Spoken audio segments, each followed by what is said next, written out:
N'oublie pas de t'abonner à la chaîne YouTube Togolese News.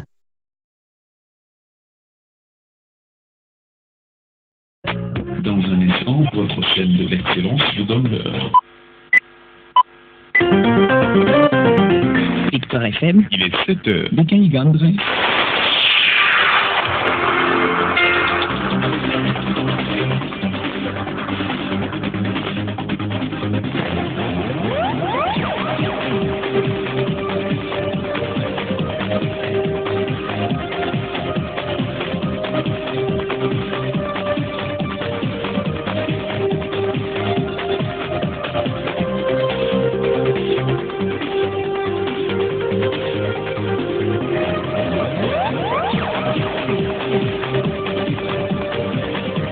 Le président Faure était vendredi dernier, après 2006, devant les parlementaires. Il s'est prononcé sur l'état de la nation avec des promesses et annonces. Grille indiciaire sera revue à la hausse des maisons de retraite pour les personnes âgées. Bientôt, une loi organique pour la déclaration des biens et avoirs, les réformes constitutionnelles et institutionnelles. Voilà, entre autres grandes décisions prises par le chef de l'État à la veille de la célébration du 59e anniversaire de l'indépendance du Togo. Cette fête a été diversement célébrée par les officines, dans les officines des partis d'opposition. Et dans ce journal, l'écho de la célébration au niveau de l'Union des forces de changement de Gilchrist Olympio, l'ANC de Jean-Pierre Fabre, le Togo Trauma de Fulbert Atisso. Mesdames, Messieurs, vous êtes sur Victor FM et au Diatu, c'est aussi le débat. Et ce lundi, nous allons nous intéresser au transfert monétaire dont le chef de l'État a procédé au lancement officiel le mardi 23 avril dernier à Timbo. Nous sommes dans la préfecture de Sinkassé. Que vise le chef de l'État, disons l'État togolais, en distribuant gratuitement de l'argent aux gens? Pourquoi on n'investit pas dans du productif, c'est-à-dire dans une usine ou bien une société pour plutôt créer de l'emploi à ces 61 000 ménages? Pour répondre donc à toutes ces préoccupations, nous avons donc en studio avec nous Madame Mazalo Katanga. Madame Mazalo Katanga, bonjour. Bonjour mon frère et bonjour à tous les auditeurs et à toutes les auditrices de Radio Victoire FM. Et voilà, vous êtes la directrice générale de l'Agence nationale d'appui au développement, la base ANADEB, et merci d'accepter notre invitation de ce matin. Et 22 21 80 99 92 02 80 63. Voilà les deux numéros d'accès à l'émission pour toutes vos questions à notre invité en temps opportun. Le journal Joachim Albetim. Les Togolais ont diversement célébré samedi le 59e anniversaire de l'accession du Togo à la souveraineté internationale, intervenu le 27 avril 1960 sous les auspices du premier président togolais Sylvanus Olympio. Et du côté du gouvernement, c'est la place des fêtes sur le boulevard de la présidence à Lomé 2 qu'un imposant défilé militaire et civil a servi de cadre à cette célébration. Mais la veille, le président de la République, Faure Gnassingbé, est allé pour la deuxième fois après 2006 honorer l'article 74 de la Constitution de 1992 face aux députés de la 6e législature. Le chef de l'État, dans son discours, fait des annonces tant sur le plan politique que sur le plan social. Au volet social, l'augmentation de la grille indiciaire, la construction des maisons de retraite pour les retraités de la fonction publique et bien d'autres mesures. Faure et Sozimna Gnassingbé, président de la République. Avec les élections locales à venir, nous franchirons, je crois, une étape importante pour la participation citoyenne et la représentativité démocratique à la base. Nous devons saisir l'occasion de ce rendez-vous, très attendu d'ailleurs, pour effectuer un saut qualitatif dans la gestion des affaires publiques, en imprimant aux collectivités territoriales une dynamique nouvelle, au plus près des réalités de chaque milieu. Je crois que tous, nous avons eu l'expérience lors d'une visite impromptue dans une ville de voir que la mairie n'a pas le visage qu'elle devait avoir et que ceux qui y travaillent sont dans des conditions qui ne nous font pas honneur. Vivement cette légitimité démocratique, que nous mettons les moyens pour qu'on puisse redynamiser la gestion de nos villes et de nos préfectures. Parce que, à côté de cela, l'effort produit par les populations elles-mêmes sont très appréciables, nous font honneur et méritent d'être soutenus. Et les élections locales réussies y contribueront. C'est pour cela que j'invite l'ensemble de la classe politique à un sursaut patriotique en prenant une part active à ces consultations. Le gouvernement a déjà indiqué lors d'une audience que nous avons accordée à certaines parties d'opposition que nous étions tout à fait prêts à examiner le chronogramme et à permettre aux uns aux autres de participer si tel est leur souhait. Je veux vivement que toute la classe politique participe à ce rendez-vous démocratique.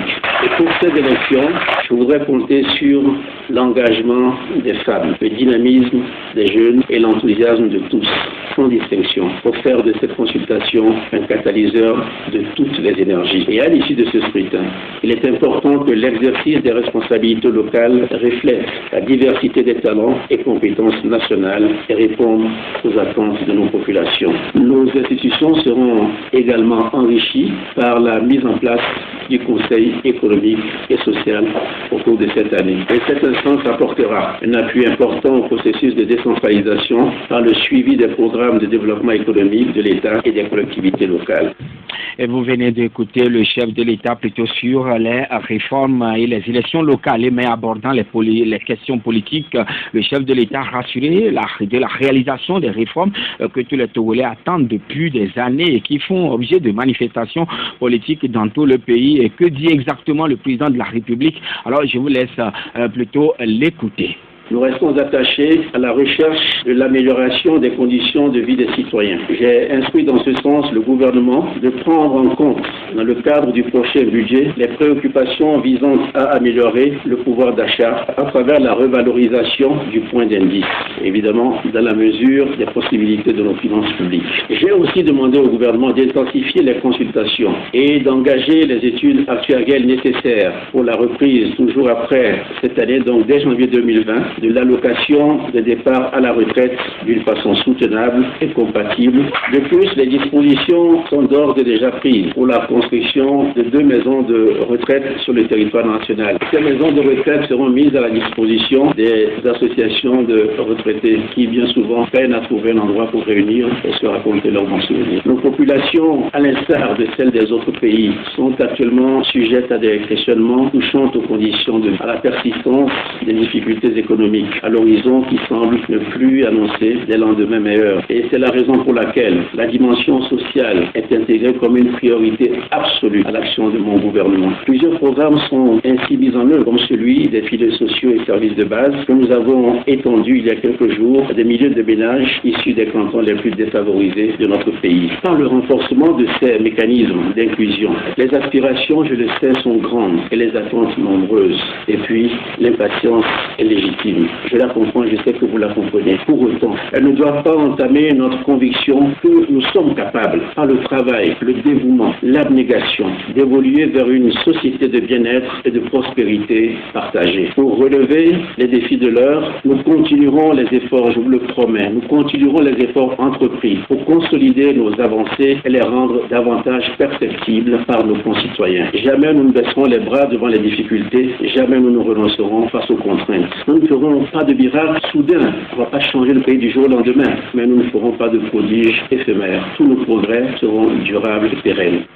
Et voilà, Fort et Zimna Nyasimbe annonçant donc l'augmentation de la grille indiciaire, disons la revalorisation de la grille indiciaire, la construction des maisons de retraite pour les retraités. Et par rapport aux élections locales, je vous invite maintenant les réformes que le chef de l'État entend faire du côté de l'Assemblée nationale. Le volet politique s'ouvre dans les mois qui viennent sur les échéances électorales et la mise en œuvre des réformes dont vous avez déjà commencé l'étude. Tout en saluant les avancées réalisées, je reste pleinement conscient, et le gouvernement avec moi, que le chemin à parcourir est encore long. Mais nous sommes raisonnablement confiants en nos capacités. J'ai noté avec satisfaction que vous avez fait des réformes institutionnelles et constitutionnelles une des priorités de votre première session ordinaire de l'année. L'une des vertus de la République réside justement dans sa capacité à pouvoir évoluer et s'adapter à la volonté populaire, tout en restant attentive à la préservation de ses principes cardinaux et au maintien du lien social. Je vous exhorte donc à vous élever à la hauteur de l'enjeu en ne considérant que la cause suprême,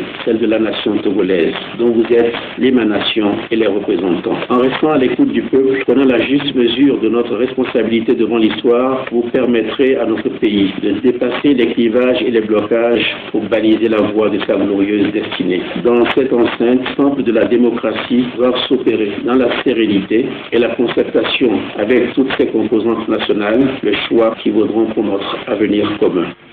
Il faut souligner que ce discours prononcé par le président de la République sur l'état de la nation s'est déroulé en présence de M. Gilles Christ Olympio, chef de file de l'opposition, président national de l'Union des forces de changement.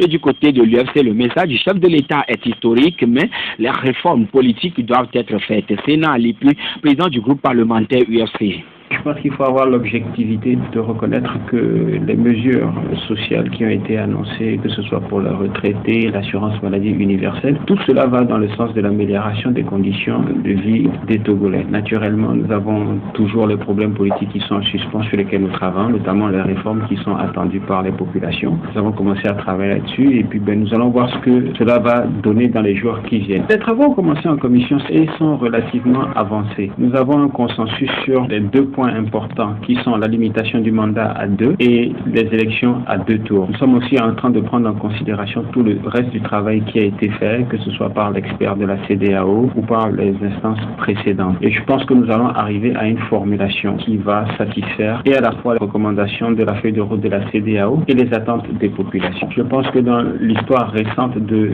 notre pays, c'est la première fois que le chef de file de l'opposition et le président de la République se retrouvent à l'hémicycle à l'occasion de ces discours. Il s'agit donc de construire le pays ensemble. Sur l'essentiel, ce sur quoi on peut s'entendre pour faire avancer le Togo, nous le faisons. Ce n'est pas parce que nous sommes de l'opposition que nous n'avons aucune capacité, aucun mérite. Je pense que c'est un geste fort, un signal fort que le chef de l'État a envoyé à l'ensemble de la classe politique en décorant des militants ou des membres de l'opposition. À l'instant, le président du groupe parlementaire UFC Sénat Alipu, le groupe parlementaire NET PDP a aussi salué ce passage du chef de l'État devant la représentation nationale, Jerry Tama. Il est le président du groupe parlementaire NET PDP. J'ai été agréablement surpris par la profondeur de l'initiative. Vous savez, c'est depuis 2006, on n'a jamais eu le président de la République venir au niveau de l'Assemblée nationale pour faire un discours sur l'état de la nation. Mais nous aimerions aussi que le chef de l'État, fasse comme il a fait aujourd'hui, vienne nous présenter ses projets pour le Togo. Je peux dire que nous sommes plutôt satisfaits de cette initiative. Depuis 2017, le NET, par ma voix, a eu des positions courageuses qui parfois nous ont aussi créé énormément de polémiques. Je crois que c'est beaucoup plus la distinction de la République sur le courage de ses hommes politiques. Et je reçois cette distinction avec beaucoup d'humilité, mais aussi avec beaucoup de responsabilité, parce que quand vous décorez au nom de la République, vous avez à faire preuve d'émulation, à mieux faire que vous avez fait jusqu'à ce jour. Donc je remercie particulièrement le chef de l'État pour cette décoration. Ça veut dire qu'il faut qu'on continue à faire plus, mais ne pas changer bien entendu de façon de faire, parce que c'est en faisant comme nous le faisons, avec de la critique constructive, avec bien entendu des propositions permanentes, que nous avons sans aucun doute été distingués au milieu de nos pairs. L'Assemblée nationale est souveraine et les députés se réservent bien entendu la latitude de modifier, d'amender le texte par rapport aux enjeux du moment, parce qu'il faut adapter notre constitution, elle commence quand même à vieillir, mais il faut aussi tenir compte des enjeux économiques, des enjeux de transparence. Tous ces points-là seront abordés par les députés pour faire en sorte qu'on ait un texte qui satisfait sur le plus grand nombre. On ne pourra pas avoir un texte qui satisfait tout le monde. Le mouvement politique indépendant Bâtir n'a pas du tout été en reste à cette célébration du 59e anniversaire de l'indépendance du Togo, et pour marquer l'événement, responsables, députés militants et sympathisants du mouvement ont observé vendredi une retraite au flambeau à travers une grande caravane du siège de Bâtir jusqu'au terrain du lycée d'Agoué. L'objectif, c'est d'amener la jeunesse togolaise à être fière de son pays. Flavien Kodjo Toviave, secrétaire général de Bâtir. Bâtir a voulu marquer ce 59e anniversaire parce que Bâtir vient de rentrer dans l'arène politique par son mouvement indépendant. Et comme vous le savez, Bâtir est représenté à l'Assemblée nationale par 2 députés. Alors, ce 59e anniversaire vient son d'une cloche particulière pour Bâtir. Et comme Bâtir le dit par son message, Bâtir veut relever la massive jeunesse togolaise. Et pour cela, nous avons compris qu'il faut que la jeunesse togolaise se salisse des symboles de notre pays. Alors pour ça, ça fait longtemps que nous n'avons plus vu dans notre pays cette levée de flambeau. Et donc nous avons voulu marquer par cet 59e anniversaire cet événement et nous lâchons ici sur le terrain à Grenoble. Nous voulons dire aux Togolais d'être fiers de leur pays et de eux-mêmes, parce que nous croyons qu'en chaque Togolais, il y a un héros qui dort. Et c'est ce héros que nous voulons réveiller. Et à l'issue de cette retraite au flambeau, le député de Bati, Fiacre Ayao Atou, n'a pas hésité un seul instant de saluer la démarche du président de l'Assemblée nationale en venant présenter un discours sur l'état de la nation devant les parlementaires. Fiacre Ayao Atou. Nous saluons cette initiative du chef de l'État dans la mesure où les textes que nous nous sommes donnés en tant que Togolais, nous devons de les respecter. Donc, une fois encore, aujourd'hui, le chef de l'État a voulu respecter la règle, a voulu faire respect aux textes constitutionnels. Donc, nous croyons que c'était une très bonne chose et un exemple à continuer. Si vous avez suivi notre campagne, nous avons dénoncé certains faits que nous ne trouvons pas tout à fait normaux. Et aujourd'hui, le président de la République est venu largement sur ce problème et il a annoncé de grandes mesures qui vont prendre en charge la résolution de certains de ces problèmes-là. Donc nous nous retrouvons dans ce message qu'il a donné. Nous l'encourageons et nous pensons qu'il est vraiment temps pour que ceux qui veulent prendre la destinée de ce pays-là en main puissent donner l'exemple et je crois que le chef de l'État vient de donner le ton et nous attendons impatiemment dans l'hémicycle pour que cette proposition de loi puisse atterrir rapidement sur le bureau de l'Assemblée nationale afin qu'on puisse avancer et gouverner le Togo autrement. Dans les états-majors des partis, on a aussi célébré ce 59e anniversaire de l'indépendance du Togo. Le chef de file de l'opposition, Gilles-Christ Olympio, président national de l'UFC, dans un message à cette occasion, a appelé la classe politique togolaise, pouvoir et opposition, et la société civile à un dépassement de soi et à un sursaut patriotique pour faire régner au Togo la paix, la tolérance, gage du progrès et de prospérité pour notre pays. Message relayé par les membres de son parti qui sont venus des différentes fédérations du pays pour des rencontres. Doris Wilson de Souza, député UFC. L'UFC, comme d'habitude, célèbre toujours sous l'angle de la paix, de la réconciliation. Les militants sont venus de plusieurs fédérations et sont venus et ont fêté jusqu'à l'aube parce qu'il vaut mieux quand même être optimiste sous l'angle de la paix, de la réconciliation. Il faut que les Togolais puissent se comporter comme des frères et sœurs. Et c'est ensemble qu'on travaille pour la nation. L'UFC se porte bien. Et l'UFC se portera encore très bien parce que ce qu'on fait ces derniers temps, c'est du travail qui est partagé entre les députés, les militants, le président national, le secrétariat général, etc. Donc c'est une façon de travailler en équipe, de travailler ensemble et de chercher ensemble des solutions pour que tout se passe bien. Comme vous le savez, notre président national, le décret lui a été remis comme chef de file de l'opposition. Donc chef de file de l'opposition, il faut s'entendre avec tout le monde et se pencher sur les problèmes et les joies, les réjouissances aussi de tout le monde. Pour les locales, l'UFC se prépare aussi. Et sur le terrain, nous travaillons avec les fédérations. Il y a aussi des sessions de formation pour que chacun puisse comprendre vraiment les enjeux devant nous. Du côté de l'Alliance nationale pour le changement, le parti de Jean-Pierre Favre, c'est à la cathédrale Sacré-Cœur de Lomé qu'une messe a été dite en présence des premiers responsables du parti ainsi que des militants. Mais la veille, c'est-à-dire vendredi, Jean-Pierre Favre a dans un message donné sa position sur les prochaines élections locales dans le pays. Jean-Pierre Favre, président national de l'ANC. Les stratégies de la C14 s'embrouillaient de plus en plus, tandis que les motivations glissaient inexorablement vers des questions d'élection et d'alliance électorale. Ce qui, manifestement, ne nous paraissait plus en adéquation avec la mobilisation des populations autour d'une action unitaire en vue d'obtenir la mise en œuvre des réformes politiques et électorales que le peuple togolais appelle de tous ses vœux. Nous maintenons donc le cap de la mobilisation populaire pour poursuivre la résistance en dehors de la C14. L'ANC demeure ouverte à toutes les forces démocratiques qui partagent cette vision et cette approche et qui s'engagent à œuvrer avec cohérence et rigueur, avec persévérance et sérieux. Des consultations électorales s'annoncent encore, au rang desquelles des élections locales que le régime RPT UNIR s'est toujours refusé d'organiser, malgré tous les engagements pris par le gouvernement. Pour l'heure, l'ANC demeure préoccupée par la conduite unilatérale et opaque de la préparation de ces élections. Dans l'intérêt de la paix et de la cohésion nationale, l'ANC appelle le gouvernement à réaliser prioritairement et avant toute élection les réformes politiques et électorales telles que prescrites par l'APG, telles que recommandées par la feuille de route et le projet de l'ESPER, de la CEDEAO, de manière à garantir la transparence, la crédibilité et l'équité des scrutins.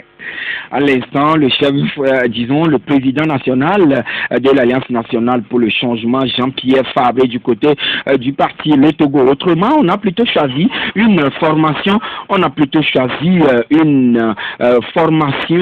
des militants pour célébrer le 27 avril, et c'était au siège du parti que la quarantaine de militants et responsables de sous-sections et fédérations ont été entretenus sur le thème quelles sont les valeurs qui ont permis de gagner la lutte pour l'indépendance que notre lutte actuelle peut approprier. Et voilà donc ce que nous pouvons vous dire concernant le premier volet, madame, messieurs, tout juste après. Merci d'avoir regardé la vidéo, abonne-toi et partage la vidéo sur les réseaux sociaux, Facebook et WhatsApp.